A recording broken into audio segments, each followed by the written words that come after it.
Welcome to Scary Stories Whisper, where the darkest tales creep into your mind. Tonight, we're diving into a chilling true story from the dense forests of Oregon, a place where some say the trees themselves hold secrets. This is the story of Sarah, a hiker who ventured too far and heard something she'll never forget. Turn off the lights, settle in, and dare to listen. Let's begin. In the summer of 2018, Sarah Mitchell, a 28-year-old graphic designer from Portland, Oregon, decided to take a solo hiking trip in the Mount Hood National Forest. She was no stranger to the outdoors. Growing up in a small town near the Cascades, Sarah had spent her childhood exploring trails, climbing rocks, and camping under the stars. The forest was her sanctuary, a place to escape the noise of city life. This time, her plan was ambitious. A 4-day trek to a remote lake called Mirror Lake, deep in the wilderness. She'd camp there for 2 nights, sketch the scenery for her portfolio, and hike back. Sarah packed carefully: a lightweight tent, dehydrated meals, a water filter, a flashlight, a multi-tool, and her phone, though she knew cell service would be non-existent. She told her roommate Emily she'd be back by Sunday, but didn't share her exact route. "It's just a quick trip," she said, waving off Emily's concern. "I've done this 100 times." The first day went smoothly. The trail to Mirror Lake was rugged, but familiar, winding through towering pines and moss-covered rocks. The air was crisp, scented with cedar and earth. Sarah felt alive, humming to herself as she followed the wooden trail markers nailed to trees every half mile. By late afternoon, she reached the lake, a glassy emerald pool surrounded by dense forest. She set up her tent on a flat patch of ground, cooked a small meal on her portable stove, and watched the sunset paint the water in hues of orange and pink. As night fell, she crawled into her sleeping bag, lulled to sleep by the chirping of crickets and the gentle lapping of the lake. Around 2:30 a.m., Sarah woke with a start. It wasn't a noise that stirred her, but a feeling, a heavy, oppressive weight, like the air itself was pressing down on her chest. Her heart raced as she lay still, straining to hear anything unusual. The crickets had stopped. The lake was silent. Even the wind, which had rustled the trees earlier, was gone. Then she felt it, the unmistakable sense of being watched. Sarah grabbed her flashlight, her hands trembling as she fumbled with the switch. She unzipped the tent just enough to peek out, sweeping the beam across the clearing.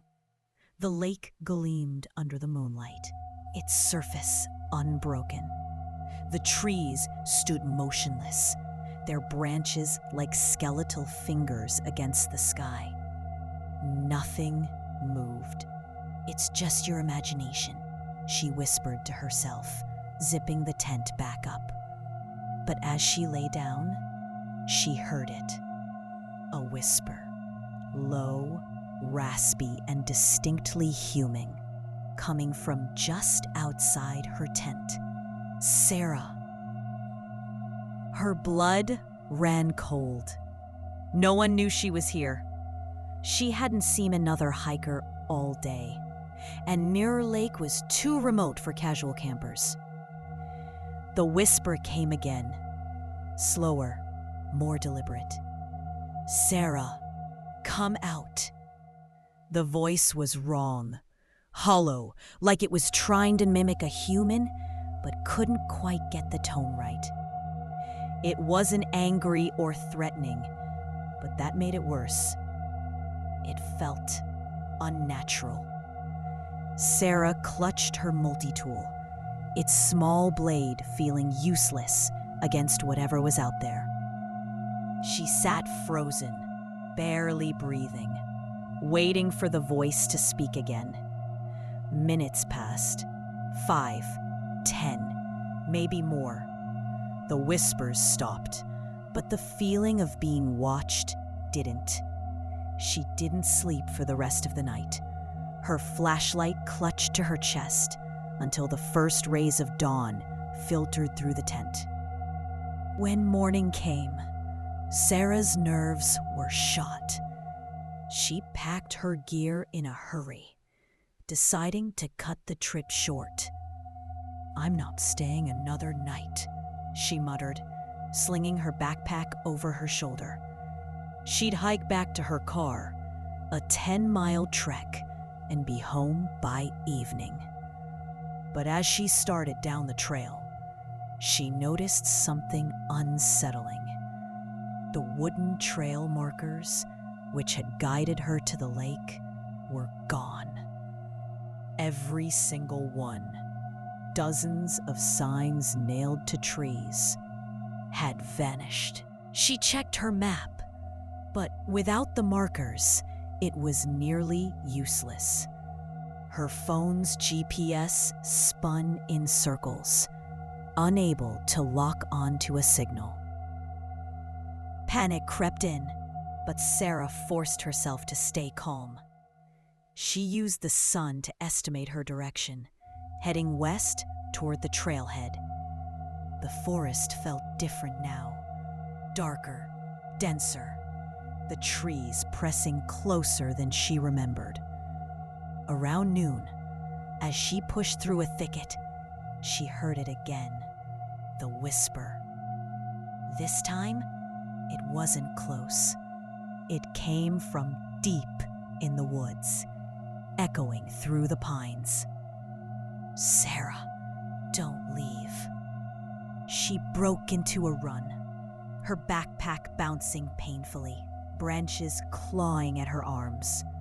The whispers followed, growing louder, no longer a single voice, but a chorus, all chanting her name. Sarah. Sarah. It was as if the forest itself was speaking. She stumbled into a small clearing and stopped dead. In the center was a pile of rocks arranged in a perfect circle, about 3 feet wide. On top, glinting in the sunlight, was her water bottle, the one she'd lost the day before when she stopped to refill at a stream. She hadn't been anywhere near this clearing. Sarah's knees buckled. She hadn't told anyone her name out here. No one could have found her bottle, carried it miles into the forest, and placed it on those rocks. Her mind raced for explanations. A prank? Another hiker? But none made sense. She didn't touch the bottle. Instead, she backed away, her eyes darting to the trees. The whispers were louder now, coming from all directions, like a swarm closing in. She ran again, faster this time, ignoring the pain in her legs. The forest seemed to twist around her, the trail looping in ways that defied logic. Hours passed, or maybe minutes. She couldn't tell anymore. The whispers grew so loud, they seemed to echo inside her skull. Finally, through a gap in the trees, she spotted a dirt road. A ranger station stood at the end, its lights a beacon in the fading daylight. Sarah burst through the door, collapsing onto the floor. A park ranger, an older man named Tom, rushed to her side.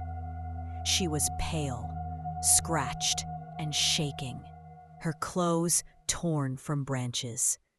Between gasps, she told him everything. The whispers, the missing trail markers, the water bottle, the rocks. Tom's face darkened. He didn't laugh or dismiss her. Instead, he said, "You're lucky you made it out. People go missing in those woods every year.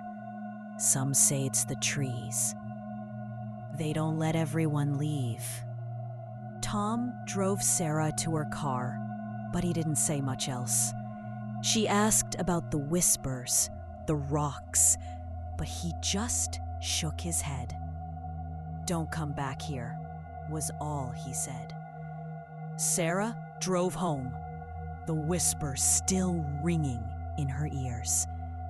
When she got back to Portland, she told Emily everything. Emily, a skeptic, suggested it was exhaustion or dehydration. But Sarah knew what she'd heard. She never hiked again. A few weeks later, she did some research.